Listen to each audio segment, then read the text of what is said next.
सुनो जी, माँ जी को गुजरे 3 साल हो गए हैं और बाबूजी अकेले उस कस्बे में रह रहे हैं। आपको अपने पिता की जरा सी भी चिंता है या नहीं? पुष्पा अपने पति आलोक से कहती है। आलोक आश्चर्य से बोला, क्या बात है, आज अचानक तुम्हें बाबूजी की चिंता कैसे होने लगी? माँ के रहते जब वो दोनों यहाँ आते थे तब तो तुम्हें वो बिल्कुल नहीं सुहाते थे, फिर आज अचानक मेरे बाबूजी की चिंता, आखिर बात क्या है? पुष्पा हकलाहट से बोली, वो पुरानी बात है। सच कहते हैं लोग, बहू अगर अच्छा सोचे तब भी कोई भरोसा नहीं करता। अरे पहले की बात अलग थी, बच्चे छोटे थे, कितने काम होते थे। आपको क्या समझ में आएगा कि एक औरत को कितने काम होते हैं। अब बच्चे कुछ बड़े हो गए हैं और पहले तो माँ जी उनका ख्याल रखती थी, अब वो भी नहीं है। उस कस्बे में जहां ना तो चिकित्सा का अच्छा साधन है, ना ही खाने पीने का। सोचिए, बाबूजी वहां नौकरों के साथ कैसे रहते होंगे, और फिर रिश्तेदार क्या कहेंगे कि बेटा उन्हें 2 रोटी भी नहीं खिला सकता। मैं तो कहती हूं अब उन्हें यहां ले आइए बस। इतना कहकर पुष्पा चली गई। आलोक को बड़ा आश्चर्य हुआ। वो सोचने लगा कि आखिर पत्नी के व्यवहार में परिवर्तन का कारण क्या हो सकता है। फिर उसने सोचा, हो सकता है समय के साथ उसके व्यवहार में बदलाव आ गया हो। यही सोचकर वो खुश हो गया और अपने पिता को फोन करके उनका हालचाल पूछने लगा और बोला, पापा अब बहुत हुआ काम, आप नौकरी छोड़कर हमारे साथ रहिए। कितने दिन अकेले रहेंगे और नौकरों के हाथ का खाना कब तक खाएंगे? मैं आपको भरोसा दिलाता हूँ, यहाँ आपके सम्मान में कोई कमी नहीं होगी। आलोक के पिता राम उदय बाबू बोले, बेटा आलोक, तुम्हारी माँ सही कहती थी, तुम बहुत सीधे हो। शायद तुम्हें याद नहीं कि अगले महीने मैं रिटायर हो रहा हूँ, पर इसकी खबर मैंने बहू को दी थी। हो सकता है व्यस्तता के कारण वो तुम्हें बताना भूल गई हो। एक पल को आलोक का दिमाग ठनका, फिर उसने सोचा, नहीं नहीं, इस लोभ में पुष्पा पापा को अपने पास रहने नहीं बुला रही होगी। हो सकता है वो सच में बताना भूल गई हो। इधर पुष्पा अपनी माँ को फोन करके बोली, माँ तुम्हारे दामाद बिल्कुल बुद्धू हैं। उन्हें तो इतना भी याद नहीं कि उनके बाबूजी रिटायर होने वाले हैं। बेकार में वहां मकान घेर कर रखा है, वहां से हटेंगे तो मकान को किराए पर चढ़ा दूंगी या फिर बेच दूंगी, और फिर रिटायरमेंट के पैसे भी तो मिलेंगे। एक बार वो पैसे वो अपने पोते के नाम कर दे, उसके बाद चाहे जो हो, मुझे क्या फर्क पड़ता है। आलोक अपनी पत्नी की मंशा से बिल्कुल अनजान बस पिता को मनाने में लगा था। पापा अब मैं भी अच्छा खासा कमाता हूँ, क्या आप हमारे साथ नहीं रह सकते? आपकी बहू भी कह रही थी कि बाबूजी को यहाँ ले आओ। अब उसका व्यवहार बहुत बदल गया है, उसे आपकी बहुत चिंता होती है। राम उदय बाबू बोले, ये तो बहुत अच्छी बात है। चलो अच्छा है, कम से कम बहू मेरे बारे में सोचती तो है। इससे ज्यादा एक बूढ़े पिता को और क्या चाहिए। आलोक बोला, बाबूजी अब आप हमारे साथ ही रहेंगे। आखिर आपके पोते को भी तो आपकी जरूरत है, उसे भी तो अपने घर के रीति रिवाज और संस्कार आपको ही देने हैं। तभी पुष्पा आलोक से फोन लेते हुए बोली, बाबूजी हमें भी अपनी सेवा का मौका दीजिए, और फिर लोग क्या कहेंगे कि बेटा बहू के होते हुए भी पिता अकेले नौकरों के भरोसे रहते हैं। आखिर अपने ही तो अपने होते हैं, और फिर हम नहीं काम आएंगे तो क्या कोई और काम आएगा। पुष्पा ने अपनी लच्छेदार बातों से राम उदय बाबू को सुनहरे सपनों का दृश्य दिखाया। राम उदय बाबू बेटे बहू की बात से बहुत खुश थे और उन्होंने वहां आने के लिए हाँ कर दी। राम उदय बाबू के रिटायरमेंट के 2 दिन पहले ही पुष्पा और आलोक गोरखपुर पहुंच गए। सालों बाद आज पुष्पा ने अपने ससुराल में कदम रखा होगा। आते ही जो भी कीमती सामान था सबको उसने बांधा और पति से बोली, बाबूजी के जो भी जरूरी कागजात होंगे वो साथ ले चलिएगा। मैं तो कहती हूँ कि इस घर को बेचेंगे नहीं, पर खाली भी नहीं रखेंगे, इसे किराए पर लगा देते हैं ताकि घर की साफ सफाई होती रहे, क्योंकि इस घर से माँ जी की कितनी यादें जो जुड़ी हैं। आलोक बोला, ये फैसला मैं नहीं कर सकता, ये फैसला बाबूजी करेंगे। आखिर ये उनका घर है, उनकी जो मर्जी होगी वो करें, मुझे कोई आपत्ति नहीं है।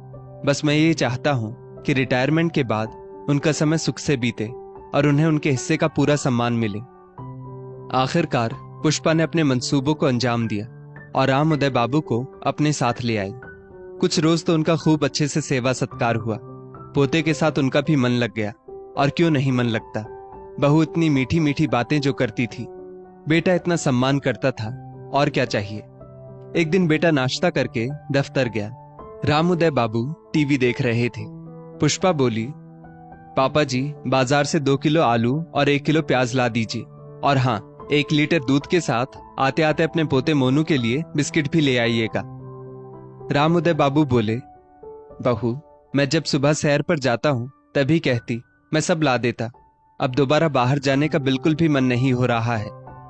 पुष्पा बोली, पापा जी, पूरे दिन तो आप घर में बैठे रहते हैं, थोड़ा बहुत काम कर लेंगे तो इसमें हर्ज ही क्या है। मैं कौन सा आपको पहाड़ तोड़ने के लिए कह रही हूँ, बस सब्जी मंडी जाकर कुछ सामान ही तो लाना है। राम उदय बाबू बोले, अरे बेटा, मैं कौन सा मना कर रहा हूँ, जा रहा हूँ, मुझे आदत नहीं है ये सब काम करने की, और अब मेरी भी उम्र हो रही है, मैं भी थक जाता हूँ, इसीलिए मैंने कहा कि सुबह बता दिया करो तो वापसी में सारा सामान ला दिया करूंगा। ठीक है, नाराज मत हो, मैं अभी ला देता हूँ। पुष्पा बोली, घर के काम करने में कोई थकान होती है क्या? ये क्यों नहीं कहते कि मेरे बताए गए कामों को करने में आपको तकलीफ होती है।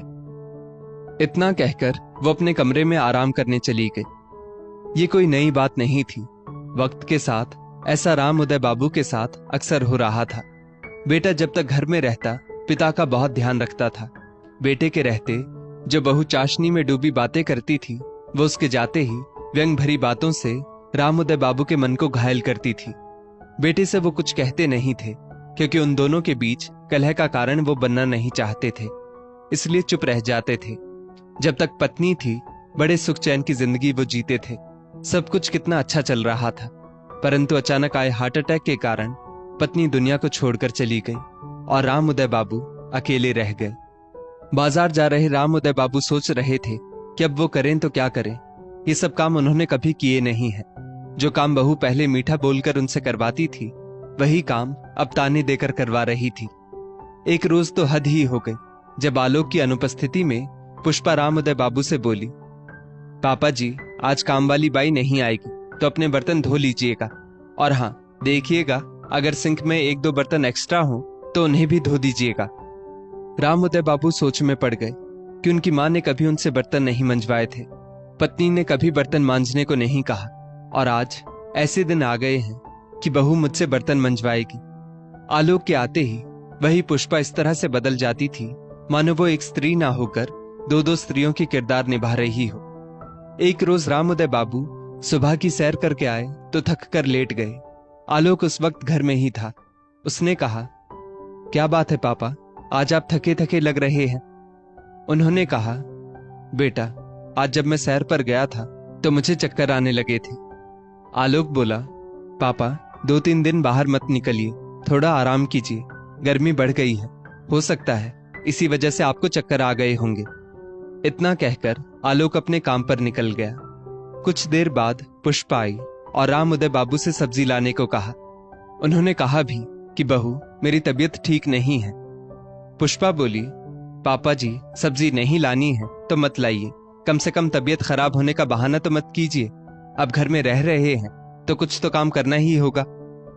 राम उदय बाबू बोले, ठीक है बहू, मुझे कुछ खाने को दे दो, थोड़ी सी ताकत आ जाए तो जाकर बाजार से सामान ले आता हूं।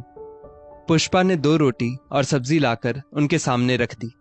राम उदय बाबू बेचारे चुपचाप खाना खा सब्जी लेने के लिए निकल गए। उसी अवस्था में वो सब्जी लेकर वापस आ रहे थे तो उनकी हालत पस्त हो रही थी। किसी तरह वो घर आए और सब्जी टेबल पर रखकर अपने कमरे में जाकर बिस्तर पर पसर गए। पत्नी की तस्वीर को सीने से लगाकर फपक फपक कर रोने लगे। क्यों मुझे छोड़ गई अकेला? तुम जानती थी मैं तुम्हारे बिना कुछ नहीं कर पाऊंगा, फिर मुझे किसके भरोसे छोड़ गई? पुष्पा अपने कमरे से निकलकर आई और बोली, पापा जी, ये रोकर क्या जताना चाहते हैं कि हम आपके साथ अच्छा व्यवहार नहीं करते हैं? 2 वक्त का खाना मिल रहा है, सोने के लिए जगह मिल रही है, और इस बुढ़ापे में इससे ज्यादा आपको क्या चाहिए? और इससे ज्यादा मैं तो नहीं कर पाऊंगी। अगर आप अपने बेटे की गृहस्थी तोड़ना चाहते हैं तो उनसे मेरी शिकायत कर दीजिए। इतना कहकर वो चली गई। शाम को बेटा आया, उसने पिता का हालचाल पूछा, उन्हें दवाई दी। राम उदय बाबू ने उससे एक शब्द नहीं कहा, पर ये रोज रोज का अपमान अब उनसे सहा नहीं जा रहा था। उन्होंने मन ही मन कुछ फैसला किया और एक कागज में अपने बेटे के नाम चिट्ठी लिख दी। बेटा आलोक, मेरी जो भी संपत्ति है वो तुम्हारी है, पर वो संपत्ति सिर्फ और सिर्फ तुम्हारी और तुम्हारे बेटे की रहेगी। उस पर तुम्हारी पत्नी का कभी कोई अधिकार नहीं होगा। मुझे सरकार पेंशन देगी, उससे मेरा जीवन यापन आराम से हो जाएगा। अब तुम्हारे घर में मैं एक पल नहीं रह पाऊंगा, क्योंकि जहां मुझे सम्मान की सूखी रोटी मिलेगी वहीं मैं जीना चाहता हूं। अपमानजनक कचोरी से अब मेरा मन भर गया है। मुझे माफ करो और अपनी जिंदगी मुझे अपने तरीके से जीने दो। यहां आकर मैं इतना तो जान ही गया हूं कि हकीकत दिखाए गए सपनों से बिल्कुल विपरीत होती है। आखिरकार इतने अपमान के बाद रामोदय बाबू ने आलोक का घर चुपचाप छोड़ दिया और अपने कस्बे वाले घर में रहने चले गए, जहां उनके असंख्य हितचिंतक रहते थे, जिन लोगों से उनका खून का रिश्ता या कोई रिश्तेदारी नहीं थी, परंतु वो सब उनसे मानवीय नाता रखते थे। रोजाना की तरह आलोक पिता के कमरे में गया। उन्हें वहां ना पाकर वो चिंतित हुआ। फिर उनके द्वारा लिखी गई चिट्ठी पढ़ी और पुष्पा से सवाल जवाब किए। पुष्पा ने कहा, घर के थोड़े बहुत काम ही तो करते थे, और तो मैंने उन्हें कुछ नहीं कहा। आलोक पुष्पा से बहुत नाराज हुआ और इतना ही कहा, याद रखो, यदि बबूल बोओगी तो आम कभी नहीं पाओगी। जैसा तुमने मेरे पिता के साथ किया है वो सब कुछ तुम्हारे साथ भी दोहराया जाएगा। आज मेरी माँ मेरे पिता के दुख में शामिल नहीं हो पा रही है। हो सकता है तुम्हारे दर्द को बांटने के लिए मैं भी नहीं रहूंगा। आलोक अकेला पिता से मिलने गया, उनसे माफी मांगी। पिता ने ये कहकर उसे वापस भेज दिया कि मैं अपनी जिंदगी जी चुका हूं, बस इतना ही कहूंगा, अपने बच्चे को अच्छे संस्कार दो और अपनी गृहस्थी संभालो। मेरा बचा हुआ समय यहाँ खुशी से बीत जाएगा। खाने भर के लिए पैसे मुझे मिल जाते हैं तो मुझे अब किसी चीज का लोभ नहीं है। आज तक सम्मान से जीता आया हूं, सम्मान से आंखें बंद हो जाए, बस इतनी ही कामना करता हूं। निराश आलोक वापस लौट आया और उसके बाद उसके घर में पुरानी खुशियां, वो हंसी मजाक मानो रूठ ही गया। रामोदय बाबू ने बहू की इस हरकत के लिए उसे कभी माफ नहीं किया। बेटे और पोते से वो मिलते थे, परंतु बहू को अपनी चौखट पर उन्होंने दोबारा कदम नहीं रखने दिया। दोस्तों, इस स्टोरी को लेकर आपकी क्या राय है, नीचे कमेंट करके जरूर बताइएगा। और ऐसी ही और भी बेहतरीन वीडियोस के लिए हमारा पेज जरूर फॉलो करें।